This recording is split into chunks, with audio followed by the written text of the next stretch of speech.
Hi, Thomas Brinsko here, publisher of BIC Magazine and BICmagazine.com.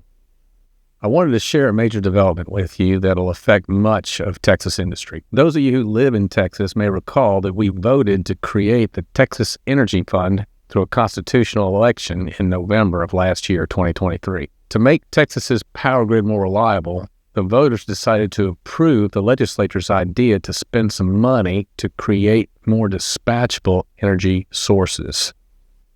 Because over-reliance on intermittent power sources like solar and wind has been a primary cause of blackouts not only in Texas, but in California and throughout the country. New on-demand dispatchable energy plants would be a welcome addition to the grid and work as backup to the intermittent energy plants powered by sun and wind. Pursuant to this legislation, Texas has appropriated $5 billion to fund the Texas Energy Fund for the fiscal years for 2025 and 2026.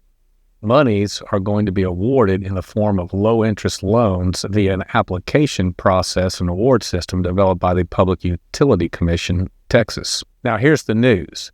Earlier this month, the Public Utility Commission approved its staff's recommendation of a portfolio of 17 projects to advance into due diligence under the Texas Energy Fund. The technology for these proposed power plants includes simple cycle, internal combustion, and combined cycle gas turbine facilities, but they're all dispatchable. That's the key point. Now, these projects together would account for about 9,700 megawatts of potential new generation for a total of $5.38 billion. And to get to the 17 projects recommended, the TEF received 72 applications that were evaluated on 4 major criteria categories. First was the technical and regional attributes of the projects. Second was the project's financial attributes. And that, of course, 3 was the sponsor's history. And number 4 was the applicant sponsor's financial characteristics. Were they going to be able to follow through on their own end if they were received the loan? Now, in the final evaluation process, projects were based on 2 priorities.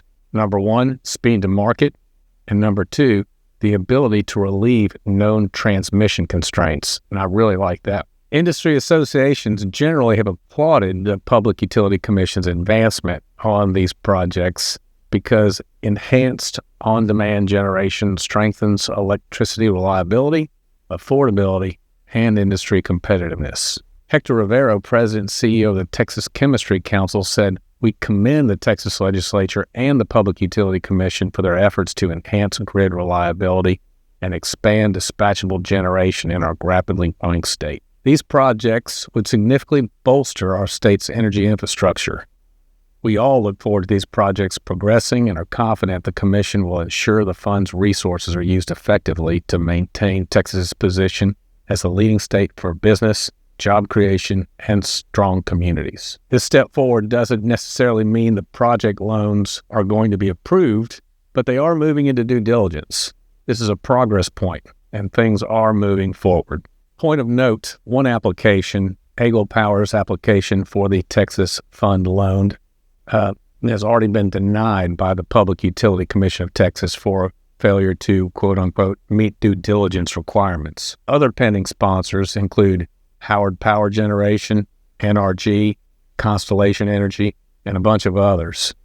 Applicants include independent power producers, private use networks, and municipal-owned utilities. Now, if you'd like a list of the remaining 16 approved projects and sponsors, reach out to me, and I'll be glad to send you an email. Thanks for reading BIC Magazine, both print and online. Make sure you bookmark BICmagazine.com to get your top industrial news every day.